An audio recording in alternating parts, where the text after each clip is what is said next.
Hi, I'm Reverend Jake Zabe, and welcome to Children's Bible Stories.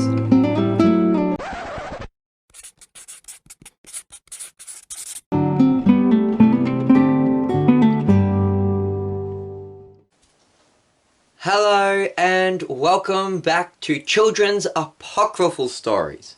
This is where we tell stories that aren't found in the Holy Scriptures. Now, this story is going to be the story of Thomas in India. Now, the story of Thomas going to India first actually begins 900 years earlier with King Solomon.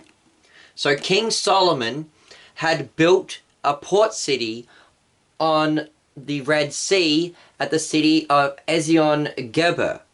And he had gotten ships of Tarshish, which were ships from Spain, which he had to bring across the Mediterranean Sea, and then take them out of the sea, probably at Joppa, take them across land down to Ezion-Geber, and put them back into the Red Sea, so he could sail them off to the land of Ophir, which is the land of India. And every 3 years, his merchants would come back, and they'd bring with them gold and silver and ivory, and also apes and peacocks from India. And according to the church tradition, some of the traders decided to stay in India and live there and establish little Jewish communities.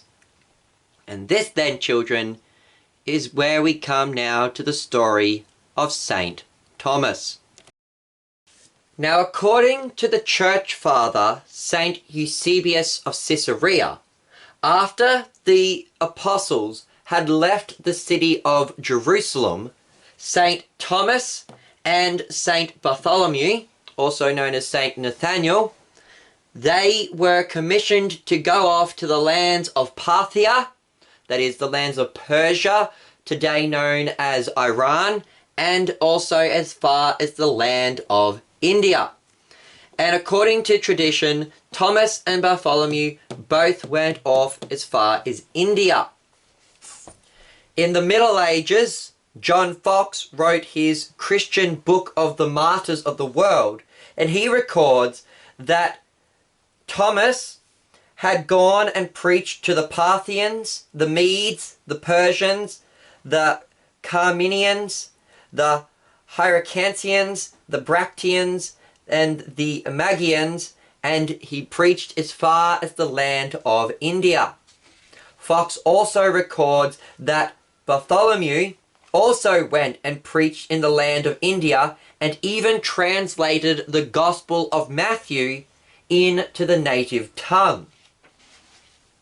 Now, the stories of Bartholomew and Thomas then seem to part ways, as Bartholomew is not mentioned in Thomas's stories in India, nor is Thomas mentioned in Bartholomew's story in India. So they both went through the land of Parthia and Persia. When they got to India, they kind of went their own way. So Bartholomew went and preached the gospel to some Indians and even translated the Gospel of Matthew into the native tongue. And then it appears that he left India and went off to Armenia, where he was martyred and beheaded. Now, according to church tradition, Thomas came and landed in Muziris. And I apologize if I don't pronounce any of these cities correctly. Indian is not my native tongue. And Thomas came to this area where he ran into some Jewish descendants who claim to have been there since the days of King Solomon.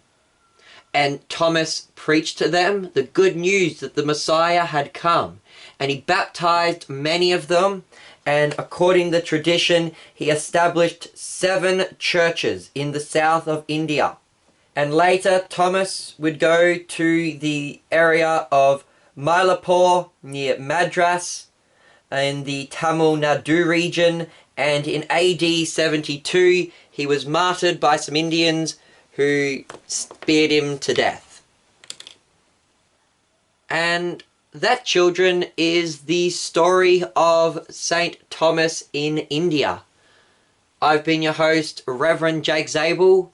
Goodbye, and God bless.